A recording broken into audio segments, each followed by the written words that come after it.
কালুরঘাট বেতার কেন্দ্র থেকে ঐতিহাসিক ঘোষণা আমাদের নিজের কানে শুনেছি। একটি, দুই, তিনটি ঘোষণা দিয়েছিলেন। একবার ওনাকে প্রফেশনাল হেডও করেছিলেন, রাষ্ট্রের প্রধান ঘোষণা দিয়েছিলেন।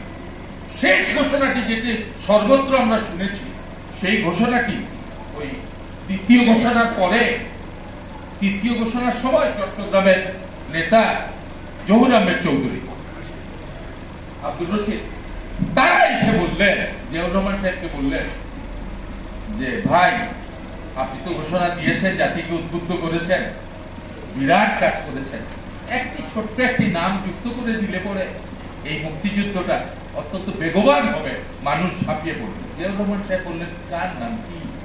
তখন বললেন, শেখ মুজিবুর রহমান সাহেব। কোন অপেক্ষা করেন নাই, কারোর সাথে পরামর্শ করেন নাই, সাথে সাথে কলম নিয়ে তার ওই ঘোষণা কেটে, তার ঘোষণাটা, আর্মি অফিসাররা তো ইংরেজিতে পারদর্শী ছিল, পাকিস্তানের আর্মি অফিসার, আমাদের এখানকার এখন বাংলাদেশ আর্মি অফিসার তারা ইংরেজিতে পারদর্শী।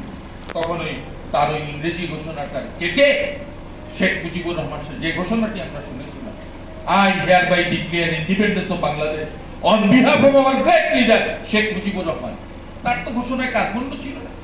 আওয়ামী লীগ আপনি শাসন করলেন 16 বছর, বিএনপি কে কোন চাচা করে রাখলেন, বিএনপি নেতৃবৃন্দকে জায়গা থেকে তুলে ফেলবার কথা বললেন।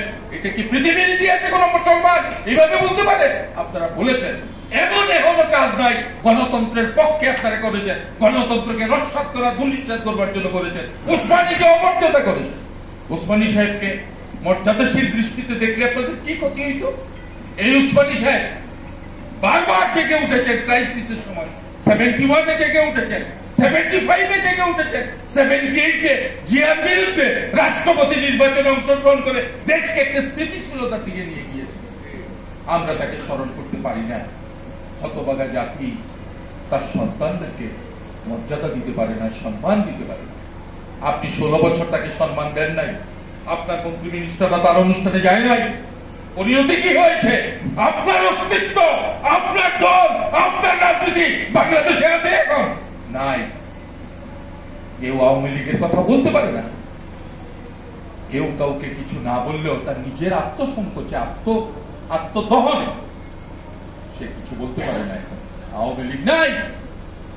বিক্ষিপ্ত ভাবে দুই একটি মিছিল করে আওয়ামী লীগ প্রতিষ্ঠা করা যাবে না।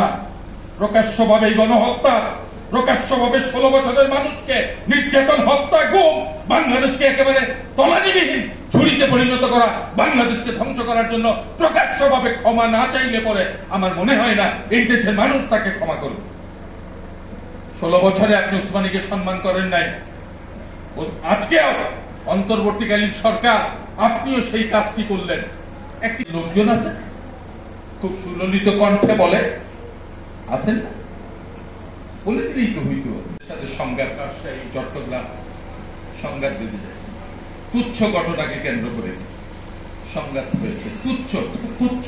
রাত 12টার সময় এক ছাত্রী হোস্টেলে যাবেন, দারোয়ান বলেছে না রাত হয়ে গেছে যাবেন, এই নিয়ে তর্ক বিতর্ক, ঠেলা ধাক্কা, তারপর মারামারি, ছাত্র পার্সেন্ট গ্রামবাসী মারামারি, কেউ কেউ মৃত্যুও বরণ করতে পারে। ইউনিভার্সিটিতে কম্বাইন্ড ডিগ্রি, একত্র ডিগ্রি করার জন্য ওখানে আন্দোলন, চারিদিকে আন্দোলন। এই গত 2-3 দিন আগে নূরকে আঘাত করা, একটা রাজনৈতিক দলের নেতা রক্তাক্ত করা, এইসব বিষয় কিসের আলামত? নির্বাচনটা কি হতে দিবেন না? নির্বাচন যদি না হয়, অনির্বাচিত সরকার কি দেশ পরিচালনা করবে কিয়ামত পর্যন্ত? আমরা অনির্বাচিত সরকারদের তৎপরতা দেখি নাই, আমরা বিভিন্ন ভাবে দেখি নাই। সংবিধানের তো অন্তর্বর্তী তত্ত্বাবধায়ক সরকার ছিল, শাসনকে চিরস্থায়ী করবার জন্য আপনি তত্ত্বাবধায়ক সরকারকে ষড়যন্ত্র করে বিচার ব্যবস্থা দিয়ে খায়রুলকে দিয়ে বাতিল করিয়েছেন। আজকে আপনি কোথায়? আপনি না চেয়েছিলেন চিরদিন থাকবেন, আজরাইল আসার আগ পর্যন্ত আপনি বাংলাদেশের প্রধান থাকবেন, থেকেছেন, থাকেন না। যারা মানুষের বিরুদ্ধে ষড়যন্ত্র করে, বহু অধিকারকে কেড়ে নেয়, মানুষকে ক্ষতিগ্রস্ত করে, দেশকে ক্ষতিগ্রস্ত করে, তারা টিকতে পারে না, তারা টিকতে পারবেও না, এটা পৃথিবীর ইতিহাস।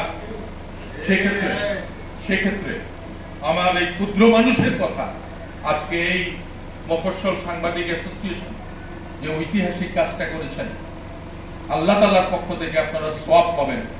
একটা মজলুম মানুষ কবরে শুয়ে আছে, তার কথা বলার কেউ নাই, যে মানুষটি বাংলাদেশের পতাকা উড্ডীন করবার জন্য জীবনকে বিসর্জন দিয়েছে, যে মানুষটি কখনো কোনো আত্মসমর্পণ করে নাই, কারো কাছে মাথা নত করে নাই আল্লাহ ছাড়া, যে মানুষটিকে লন্ডন থেকে গার্ড অফ অনার দিয়ে ব্রিটিশরা বাংলাদেশে পাঠিয়েছিল, আমরা তাকে গার্ড অফ অনার দিতে পারি নাই।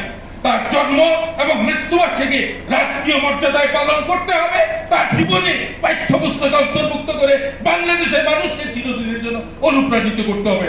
এই দাবি উত্থাপন করে আপনাদের সকলকে অভিনন্দন জানিয়ে আমার বক্তব্য শেষ করছি। আপনাদেরকে ধন্যবাদ। আসসালামু আলাইকুম।